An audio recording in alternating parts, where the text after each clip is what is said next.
Okay, kia ora koutou. Hello and welcome to the second panel in Imagine Better's Disability Ally campaign.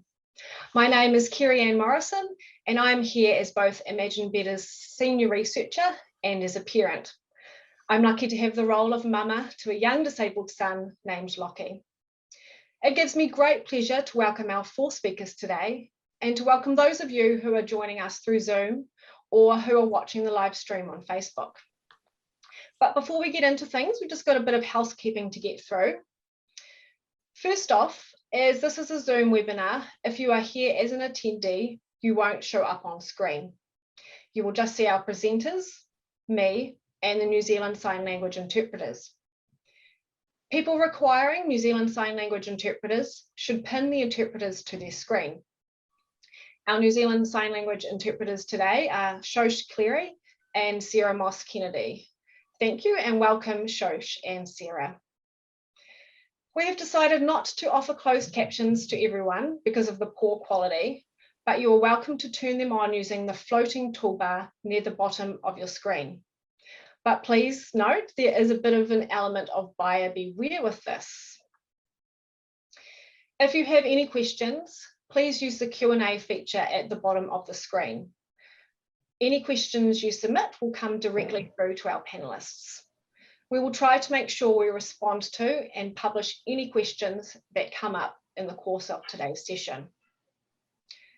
We have left the chat function on, but ask that you only use it if you need technical assistance.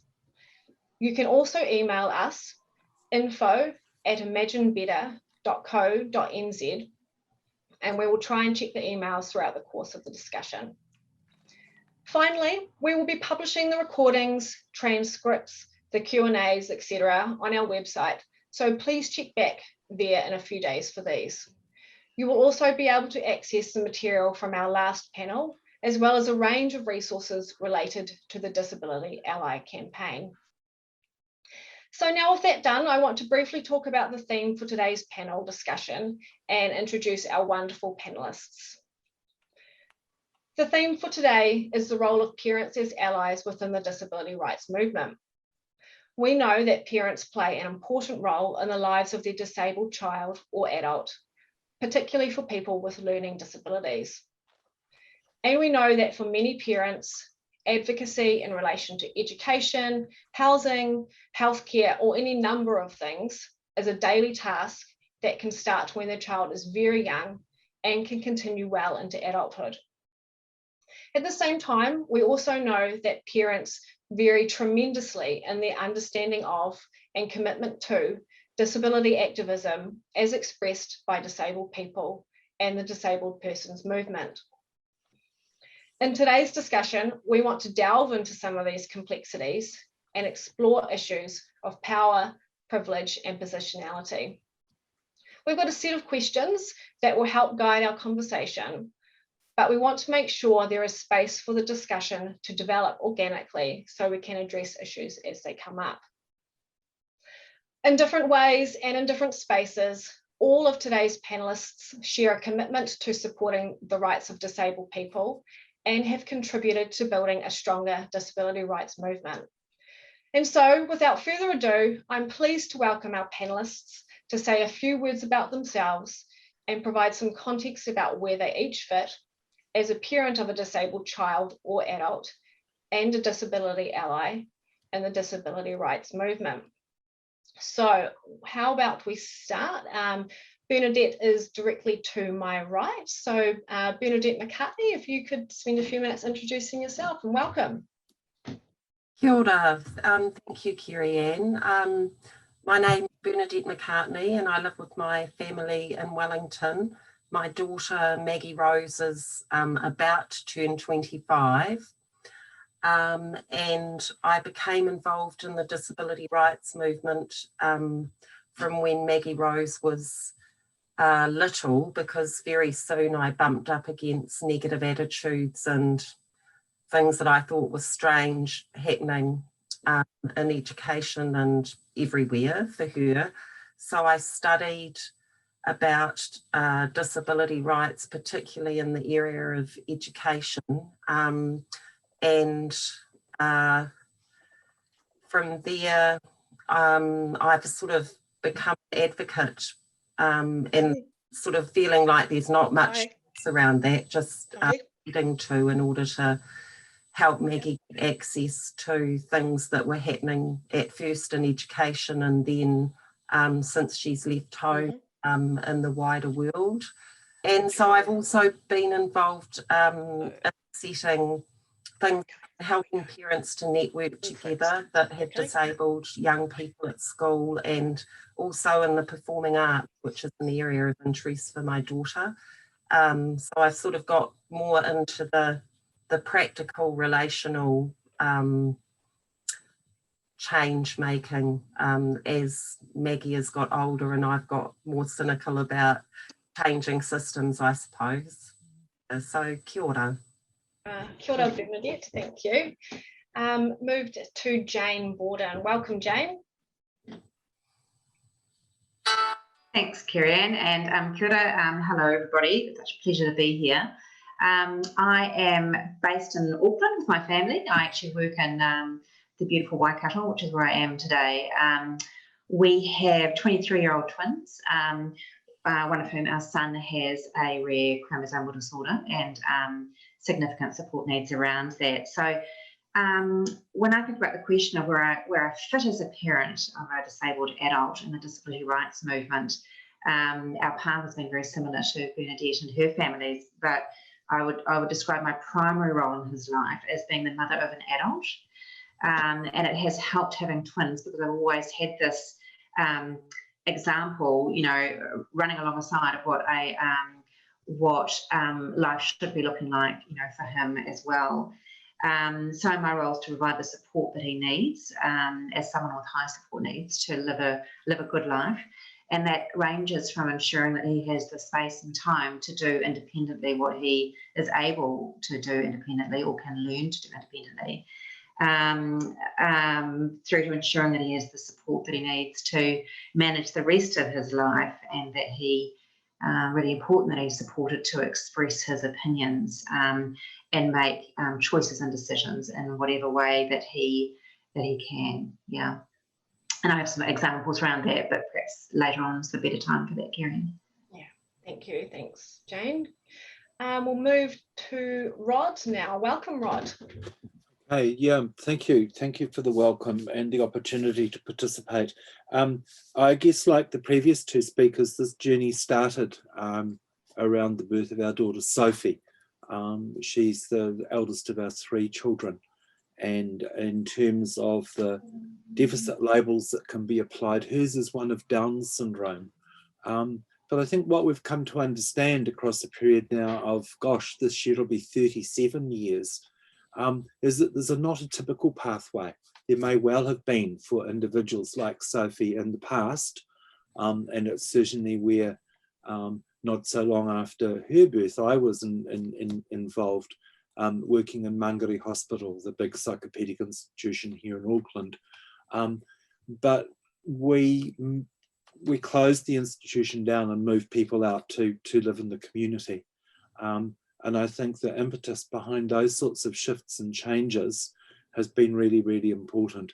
Paralleling with those moves was, of course, then the opening up of the right to attend and participate in a local school. Both moved for individuals like Sophie, who had been in the institution, and the inclusion of young children as learners like Sophie in their local schools has given rise to a whole bunch of questions that have drawn me in for 30 odd years in a range of roles. And for the last considerable period of time, I'd been teaching and researching at the University of Auckland in the area of disability studies. But my work really, I would say, has been in the voluntary sector for the entire period, in different initiatives in leadership and governance, starting from cross-sector early intervention to education policy reform to major policy work there. Interestingly, like Bernadette, I've spent the last 12 years involved with community arts, people with disability, leading an organisation in Auckland and ensuring that perhaps what people can become rather than what they can't do is how they're seen.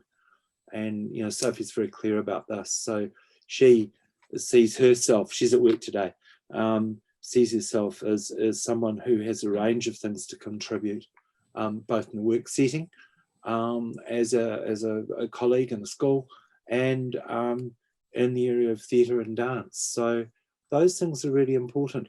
Where it's moved me, though, has been from being the parent, speaking for and to the needs of our daughter, hearing and engaging with others, collectively speaking to the needs of other learners like our daughter, and now over that period of time coming to the point where with our colleague we see the most important thing that we can do is to challenge some of the ableist thinking and notions by working in ways to bring the narrative and voice of disabled people to the forefront, particularly people with learning disability, through a range of creative communication media. So we're doing that. And I'm writing a PhD, finishing that, looking at medical training and general practitioners and how they learn about families who are caregiving for people with intellectual disability from the 2 universities in New Zealand, and it's disturbing. So there's still an engagement in a number of ways. I suppose being privileged with this knowledge and information means I can't sit on my hands, and I need to find ways of bringing these mistakes and flaws and faults into the attention of people who may become participants for change. And so that is really what I'm focusing on. And the question is, can I help? How can I be of value and worth? Can we do this? And so looking in that cyclical way. Anyway, enough from me for now. So that's where it fits and how it rolls and what it's about. Yeah. Kia ora, thanks, Rod. Antonia. Yeah. Kia ora, thank you very much. Yeah, that's really interesting, Rod and Jane and Bernadette.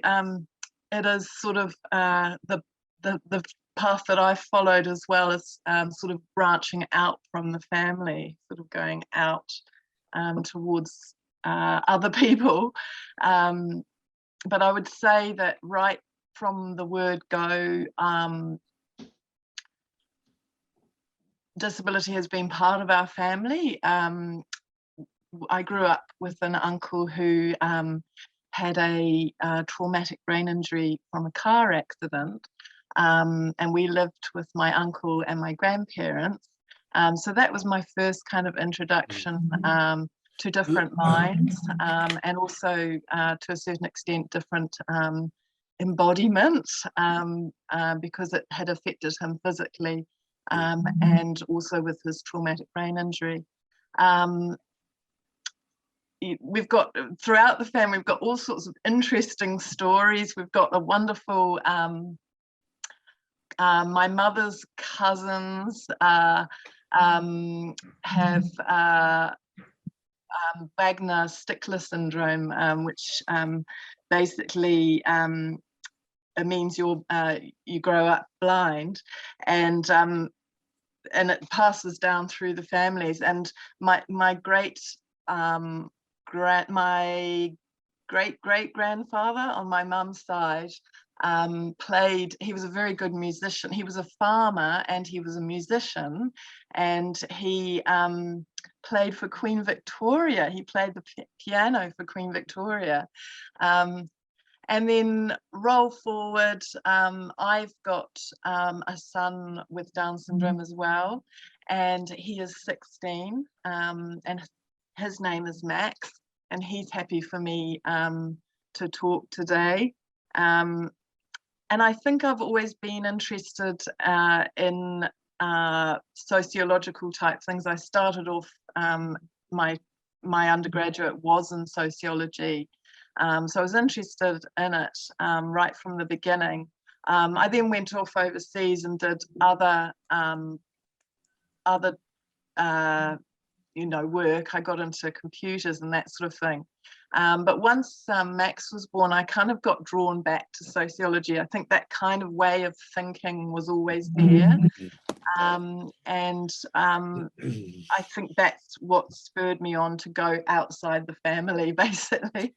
And I've been involved with the Inclusive Education Action Group, and wherever possible, been offered opportunities to talk and done it, because I feel like that is something that helps the movement. And yeah, I can't really add any more than that. And a lot of voluntary stuff as well. Fantastic, thank you, Antonia.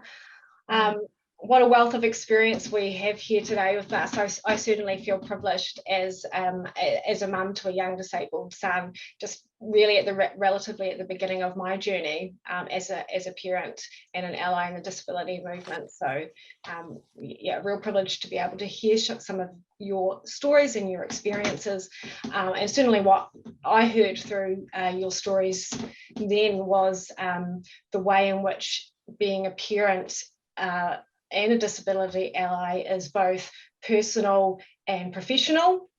It's individual and it's structural, and it's something deeply felt and deeply connected to who we are.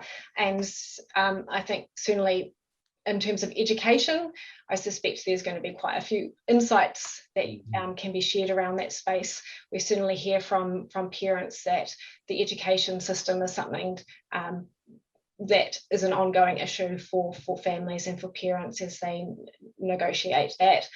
So we'll move on to the questions that we have today, starting with the number one.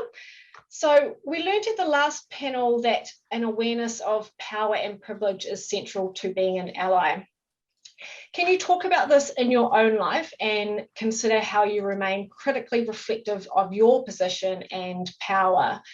And how about we go back? So let's start with Antonia for this one. Oh, well, I can talk to this. I think my perspective on has got in the way as a non-disabled person. I'm quite eager, as I said before, to get involved on a political level. But every now and again, I sort of think, oh, hold on a minute, what have I said? And a really good example was putting together a speech. Bernadette and I were involved in a rally, again, inclusive education rally, and we had to write speeches. And luckily we were in a team of people, and we shared our speeches, and it was so good because there was a disabled person on the team, and she was able to say, this is a great speech about mine, but it could, there are going to be disabled people there, and it could come across as that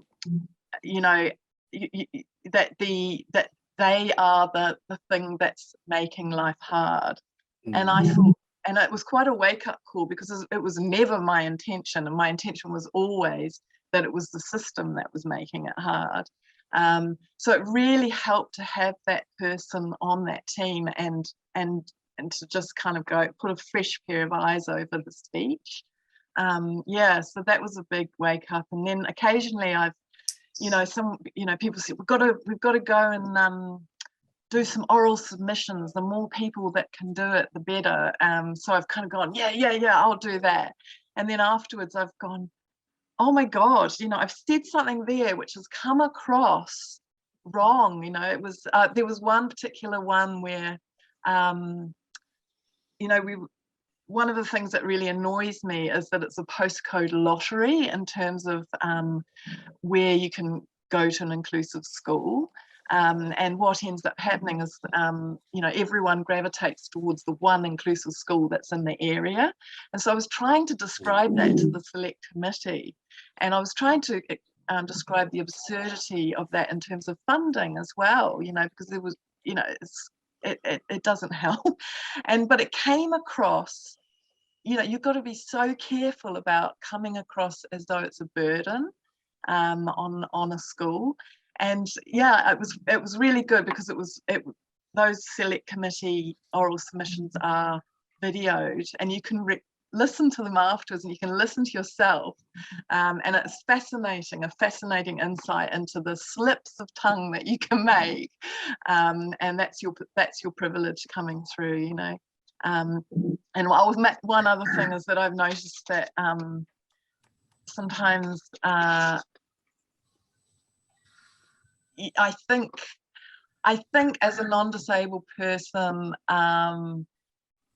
you want to barrel in and fervently make change, but I think sometimes, you know, if you've been doing it for a long, long time, if it's been part of your lifelong experience, you've developed very good skills at doing that in a sort of subtle, strong way. I can't really describe it, but I think that, you know, as non-disabled people, we sometimes need to hone in that energy and maybe negativity as well, you know, the anger and that sort of thing, because I've noticed that disabled people are often much more positive in their way of approaching it. So, but that's my view. I'll be interested to hear what everyone else says. Thank you. Who would like to continue on from Antonia? Thank you. Yeah, the most helpful learning for me has been to read and listen to the lived experience of disabled people. I would think that throughout the life of my son, I've very much tried to put myself in his shoes and try and get a sense of what his experience of life is like. He's non-verbal, so it's very much an observational approach, but there are real limitations to that on all sorts of levels, you know, gender, age, expectation, personal vision, you know, all of these things. And to remind myself to exercise curiosity if I feel triggered or challenged by views that are new to me, or might not sit beside the worldview that I've grown up with or have developed over the last 20 odd years. So trying to see life through the lens of the experience of the strength and the marginalisations of others, I think is really key. And I've been influenced by the online community, in particular of autistic self-advocates. And I feel really deep gratitude for the opportunity to read and listen to their voice, and also to, you know, they're explaining repeatedly and with real grace to queries from concerned parents about what to do about this or that, the various issues that arise in parenting. And that, of course, has been relatively recent in the life of my son. So just because of the development of the internet and you know, digital communities. And so when I look back to the contrast that when my children were young, the main influences in my life were medical professionals and therapists. You know, those were the big influences on me, and what a change around that has been for me. And I've got to give myself a bit of time and space and just acknowledge that throughout, as for every parent, I think that we try to do the right thing, but we have obligations as human beings to understand contemporary thought and experience as well. So I also follow a number of family organisations and disability writers and thinkers throughout the world, again online, and I seek out family stories that are relevant to us as a family. You know, not all are. One of the other things that we did as a family is when we were looking for you know, support people, one of the people that we brought into the home was a young a young woman of similar age to my son, who is autistic, and she's a university student, and we were able to learn so much from her, and she's become a sounding board for me. You know, and I can say to her, what I'm thinking about doing this, what do you think that would be like? What do you think the right thing is to do here? Try and understand certain behaviours, and she's been again enormously gracious and helpful to me. So yeah, that would be my comment, to seek out the views and experiences of those who are living the life. Yeah, fantastic. Thank you, Jane. Bernadette. Yeah, thank you. Yeah, I think that through learning about the social model and disability rights views of what's going on in our world, I think I've sort of just tried to catch myself in the act of maybe being too overprotective of Maggie Rose and allowing, respecting her choices. And I try to keep good networks and sort of a community around us, which includes disabled people, and like you, Jane, sort of just be cultivate relationships that so that I can learn more. I mean, one of the things about, this sort of term disability or impairment is that there's so much diversity. And so sometimes, ableism just is everywhere, and we're all part of resisting and sometimes supporting or colluding with it. And so, yeah, like you, Jane, I sort of try to be curious and open, and I mean, we'll make assumptions, but I'm sort of like to think that I'm ready to have them challenged and can sometimes challenge myself. If I catch myself in the act. I think that because the world feels like an unwelcoming, or a lot of the world, an unwelcoming and dangerous place for our children, and I suppose I'm talking about adult children here, then we've sort of got a role in helping to protect them. But also sometimes, it's a bit of a dance, and sometimes I think families, with our own, it's good to work as a collective with other people like support workers and social networks and organisations, so that we can get other perspectives on what's happening within our family and for our young person. And for example, one of Maggie's friends, he was with Down syndrome, he was very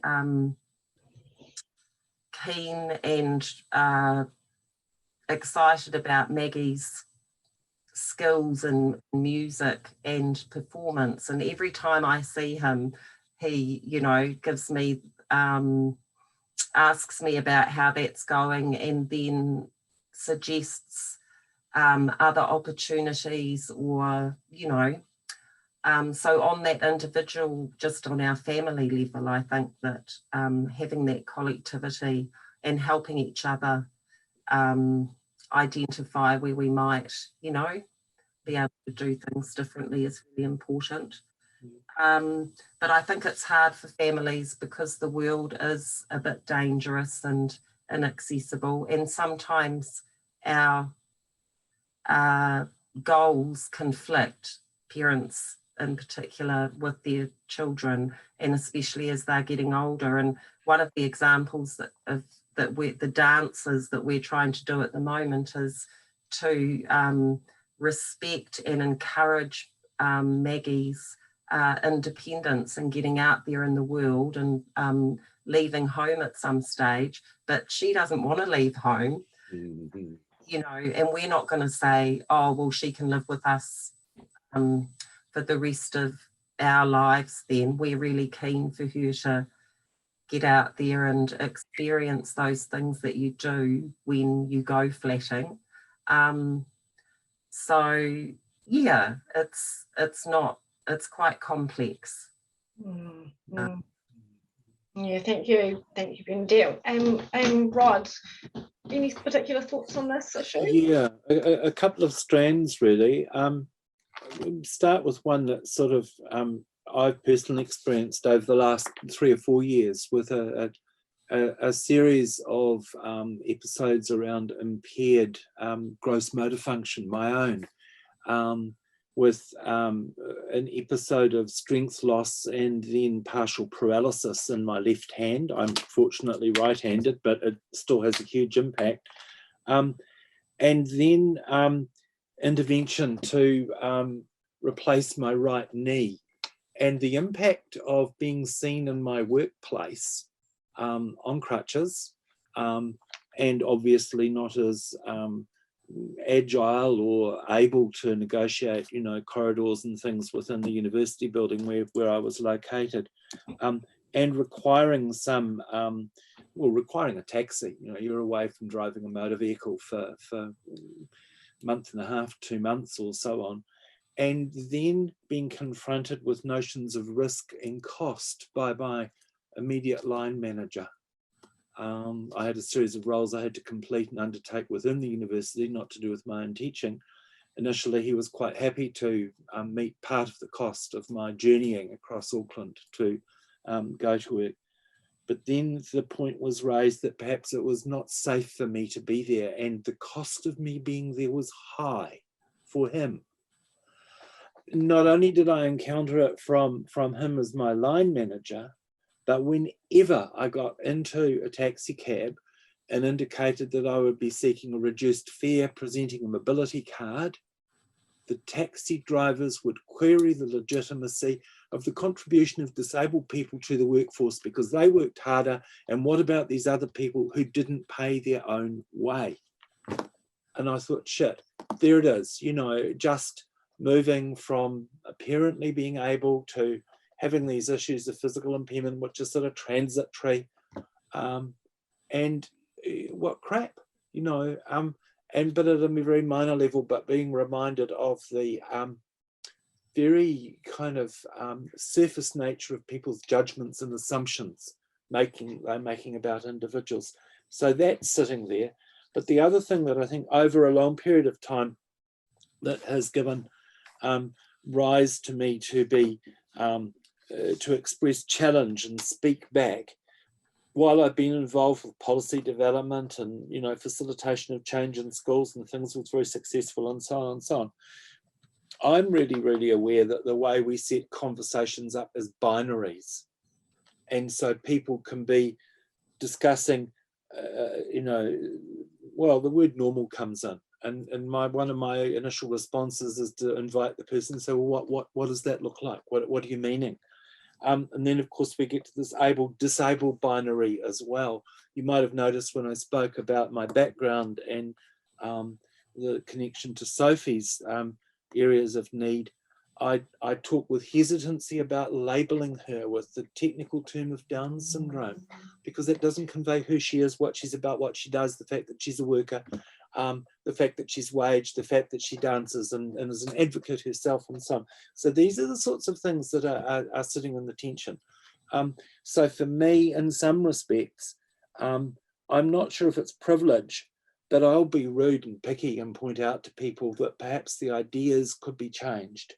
And I will very openly suggest that we should in fact be thinking about disability identity as something to preserve, not to fix or challenge or intervene in or ameliorate or isolate or terminate, as the case may be, with the options around pregnancy and Down syndrome. So it pushes up some other issues.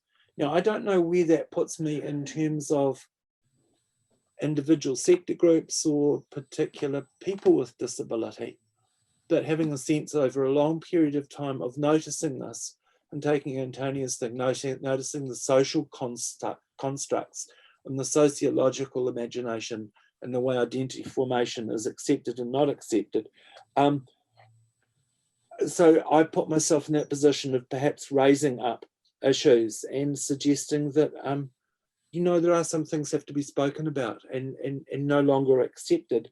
And I suppose the thing that concerns me the most, because it's evident with Sophie, with her peer group, with her colleagues, her friends within the disability sector, not so much her able friends and colleagues in the workplace, about early death for people with intellectual disability, particularly women with intellectual disability.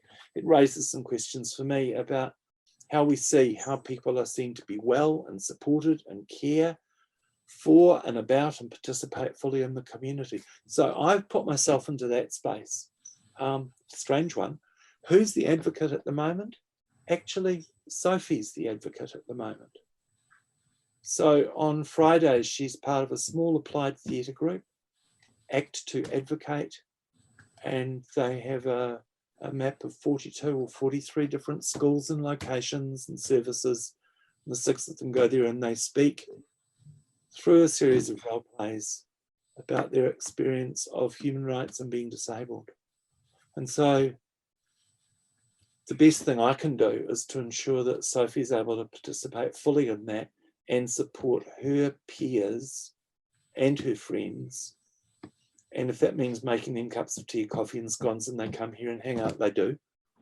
So we do. And I think that's you know, the sort of the positive thing, to move towards something where, you know, we used to run away from disability.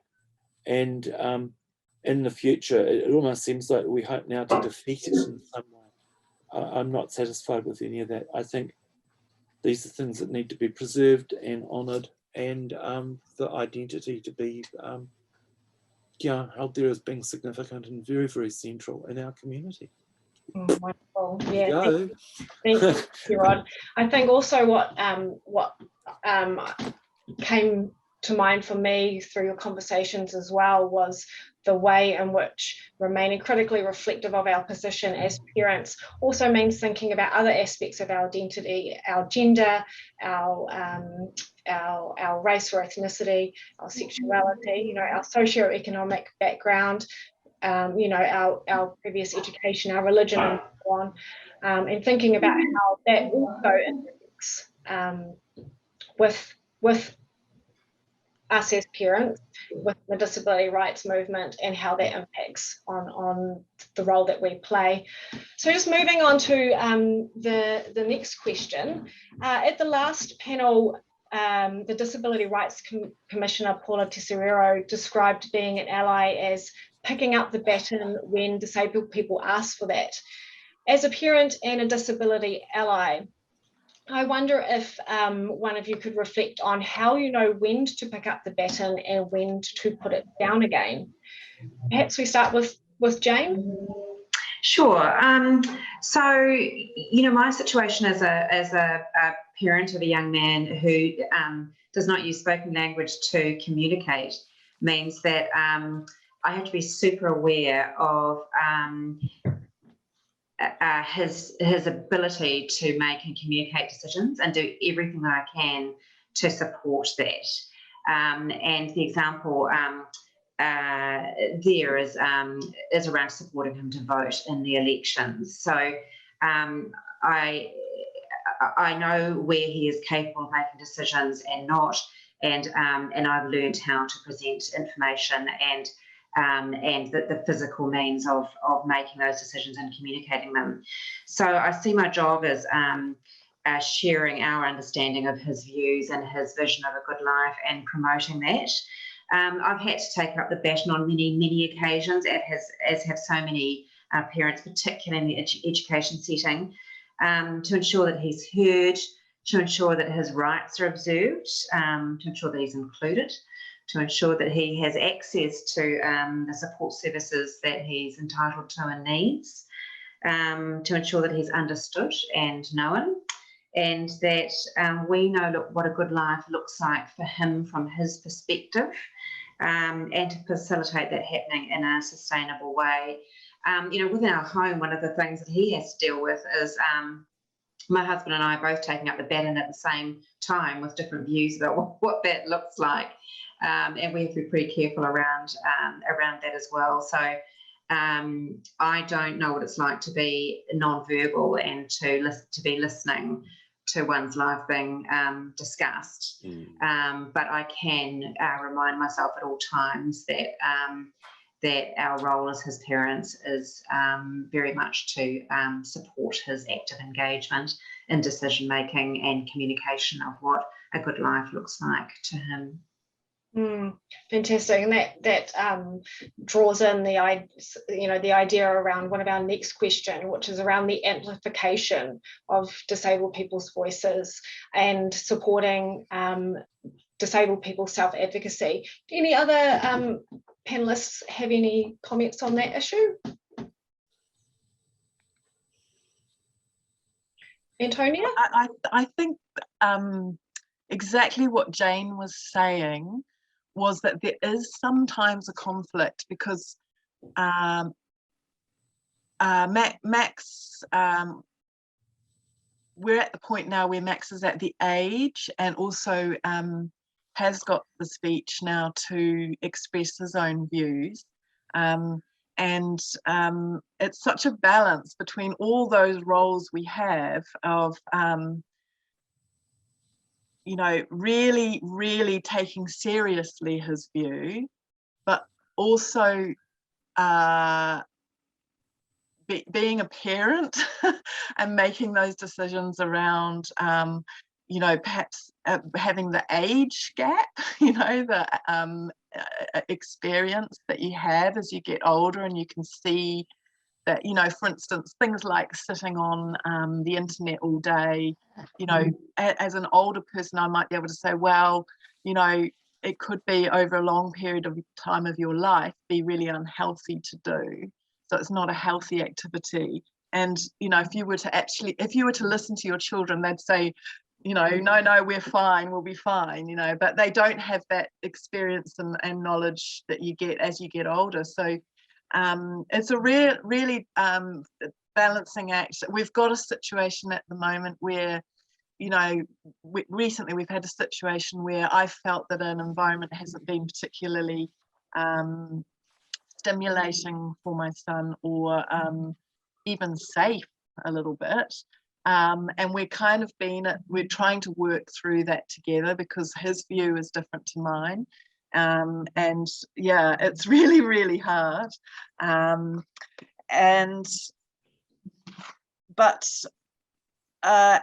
definitely when they're younger and there is maybe less understanding of what's happening, and even less communication, less speech, I think you know, parents do play a big part in trying to express how their child is feeling, you know, especially when it comes to institutions like education. So yeah, I think that would be the only thing. I mean, there's so much more. There were opportunities as parents, as humans, for us to get involved in debates. It's a difficult one. I would suggest that where possible, going back to that, when do we pick up the baton, when don't we? You know, where possible, you know, disabled leaders need to lead those debates. However, on a micro level, for instance, at school, they had a debate on the euthanasia bill, which is not an open debate. It was an in-school debate. Now, I chose to speak at that debate. I chose to inform myself with the disability, you know, with a lot of the critiques of the euthanasia bill, and I chose to speak, you know, and I think that is okay. I didn't say I was an expert. I positioned myself and said, I'm, you know, this is what I'm hearing when I'm going online, when I've you know, spoken to people who've been involved in that bill. Yeah, so I think, yeah, it's a really fine balance, basically. Yeah. Rod, you have something to? Yeah. I mean, with writing up my doctoral work and looking at some of the issues that are emerging from there, a particular concern is actually the acceptance of a matter of fact within Aotearoa New Zealand that people with intellectual disability will die younger, and that actually contrasts and contradicts the actions and professional pathways and engagement in the United Kingdom and in Australia, where these issues are regarded as being preventable death. And there's mandatory pathways and training for people who are going to be working in general practice to act in such a way that, in fact, the life expectancy and the morbidity and mortality issues faced by people with intellectual disability are redressed as far as possible. So coming across this work and seeing it as a component, quite a significant component in my study, I have to choose whether I remain silent to that or actually call it out in a way that I connect with the organisations, but more in the medical professional side. So there's a Crown agency, the Health Quality and Safety Commission. So as a researcher, I've engaged with them and said, look, you know, can you please say why you do not report and require mandatory reporting of health inequality for people with disability, and particularly with intellectual disability, when you've got all these categories and subcategories for ethnic identification of groups and the reporting of their health inequalities? What's going on? And of course, the answers I got were very interesting. Subsequently, there's been investigations. The Ombudsman has raised a series of questions. The Ministry of Health have done very little about it. So being aware of those pieces, I feel I've still got to keep asking the question, so what will you do? If I don't ask the question, yet I know this is an issue, I don't think I'm picking up the baton that has been left in the dust, that has just been made invisible, because it's just assumed that this is the way it will be. Oh, but coincidentally, gosh, we did well. So one of Sophie's friends, Tim, with his mum, made a very powerful series of submissions and advocated that people with disabilities should be able to withdraw their KiwiSaver funding earlier. I think that's fantastic. But it sounds to me as though that's a bonus payment for drawing the short straw and going to die younger in the first place when we decided not to do anything about it. So somehow, in a roundabout and strange way, I think there are batons on the roadside that have just been dropped and left. You don't see them until you start to put all these pieces together, unless you're doing this sort of work and reading and reading and reading and thinking and asking questions. So yeah, I am going to step into that, and I will do that. I feel like if I don't, what am I doing for Sophie and her peers? Not much of value. I think the question has to be raised up, but I don't think it's necessarily a question for a disabled people's organisation, unless that is part of their ambit for advocacy and change. They can't carry everything. But if I'm moving along that pathway and I find this, which is really quite significant, because policy-wise it's been ignored, and I sit on my hands over it, I'm an ass. Yeah. Thanks, Rod. We're just coming to 10 minutes before the end of the session, so we might move on to the next question, which I think does relate to some of the previous conversation we've had, but around some of those tensions that parents might experience or have to negotiate and navigate between the goals of their individual advocacy for their child, if they are in opposition to the broader aims of the disability rights movement. And the segregated learning settings is a really useful example to think about in terms of that. So Bernadette, could you reflect on anything on that topic? Yeah, well, for Maggie Rose, we've successfully, in inverted commas, avoided segregated education because we don't believe that disabled people should be segregated. But there's a couple of things around that. One is that it's been really hard to advocate for her within regular education settings, and that's taken a toll, particularly on me and my mental health over the years. So in response to the baton question, my first response when I heard that question was that I don't think we ever put the baton down as families. We That's might right. pass a baton on or share a baton with a disabled person's organisation, but the baton is our life, and I'm trying to be really careful not to make that sound like it's a burden or a deficit thing in total, because there's a lot of positives as well, and it's really important, like Rod said, that we change the discourse about disability being, or impairment or difference being a deficit, and really do things to encourage and celebrate and support disability as a positive identity and contribution to society. So yeah, we've sort of suffered through the mainstream, if you like, and that's not Maggie, it's the system, and often very well-meaning people, which makes it quite challenging. Well, you know, a lot of people with smiles on their faces and actually who have, you know, what you might call good hearts, do a lot of harm, and it's hard sometimes calling people out.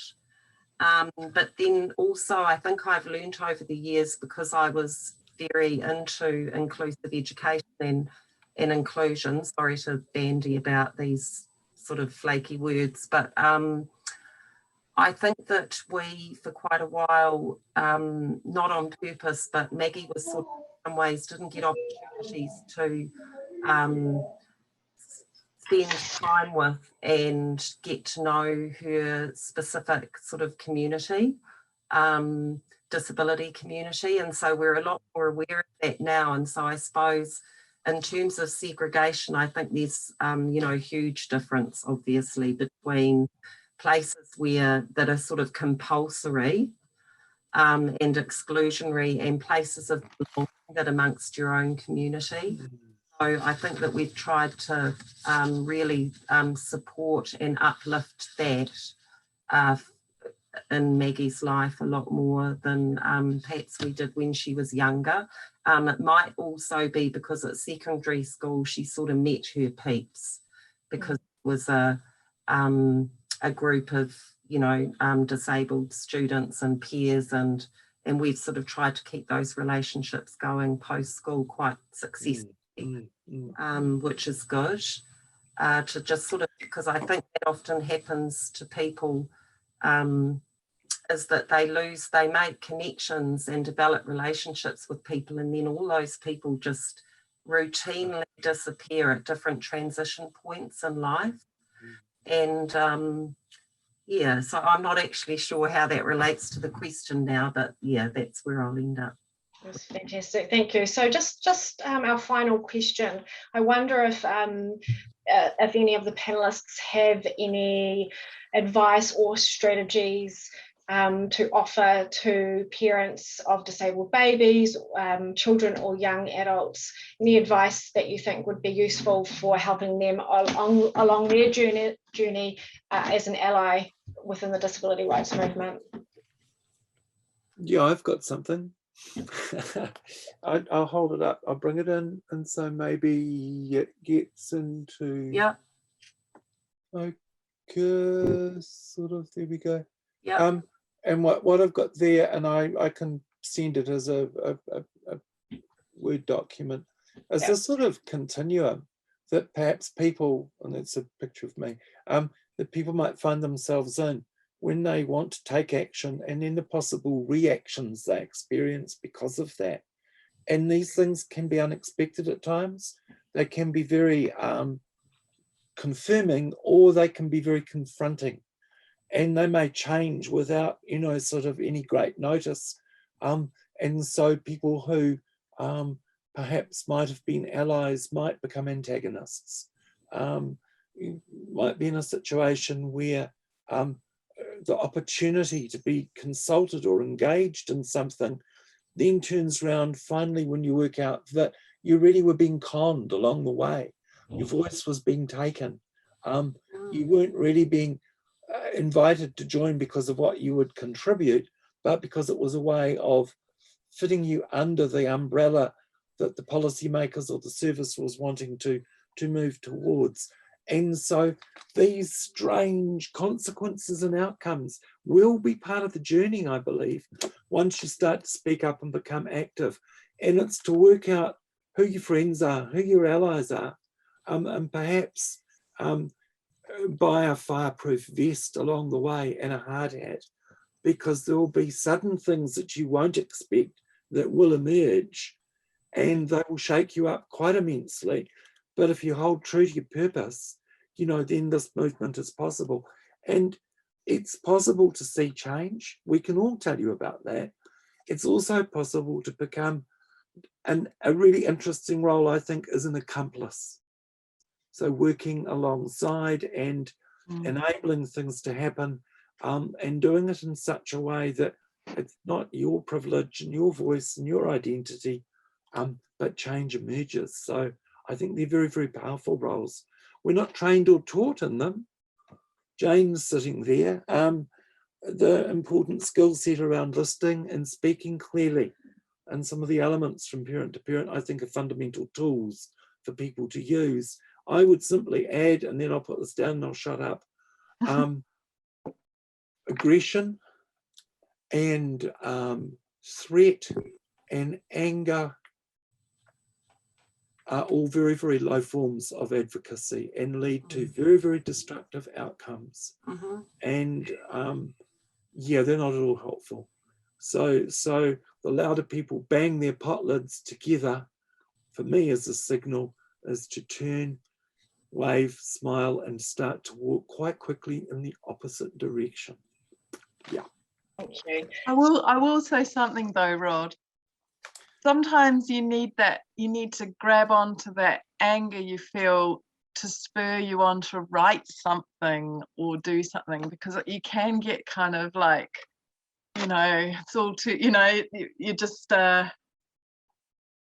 you get tired and lethargic and stuff, and sometimes that emotion can, but I think you're right in terms of interpersonal reactions, and that includes interpersonal reactions, you know, with organizations, and trust me, I'm guilty. But you know, with organizations, where possible, is taking a measured approach. I've noticed that the people that succeed take that measured approach. And the other thing I wanted to add was, you know, what Bernadette was saying about the networks and having that network around you, including, especially if you're going to get into the right side of things, you do need to be networking in some way, directly with disabled advocates. And that can be quite difficult in somewhere like Auckland, where it's so huge. I mean, it's difficult to network anyway. And I noticed Wellington's quite good for that. But it's, if possible, that's a really good way of thing to have on your side. But never ever, always take on your journey when you're in the institutions, because you're in the institutions, that's where you're actually affecting change. Really, your struggle, your personal, your family's struggle is part of the big struggle. And you do need people behind you. You definitely do.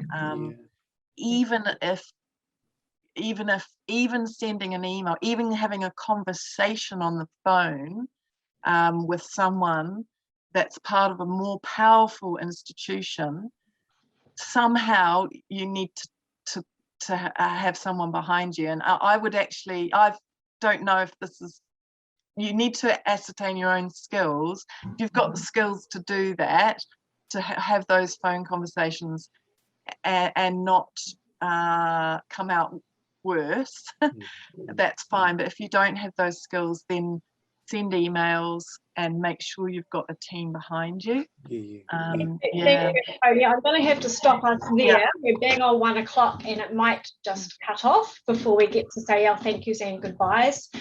So I just want to thank you again for joining the second panel discussion live streamed by Imagine Better. Thanks so much to each of our panellists, Bernadette Macartney, Jane Bawden, Antonia Hannah, and Rod Wills, for so generously sharing their experiences and insight to help all of us think about how we can grow in our roles as disability allies. Thanks also to my Imagine Better colleagues, particularly Susie Linton, our communication and advocacy manager, for all of her work supporting this live event. And thank you to everyone who has joined the live stream via Facebook. That's all we've got time for today, but I invite you to submit any questions through Facebook or the website. We do note that several questions came through during the course of the conversation. We weren't able to get to them, but we will do our best to have answers and post them on our website. And this conversation is by no means over. We need to continue talking, reflecting and learning. And if you haven't already, please make sure you're on our mailing list. You can join that through www.imaginebetter.co.nz. Thank you once again. Kia ora. Kia ora. Thank you. Bye. Thank you.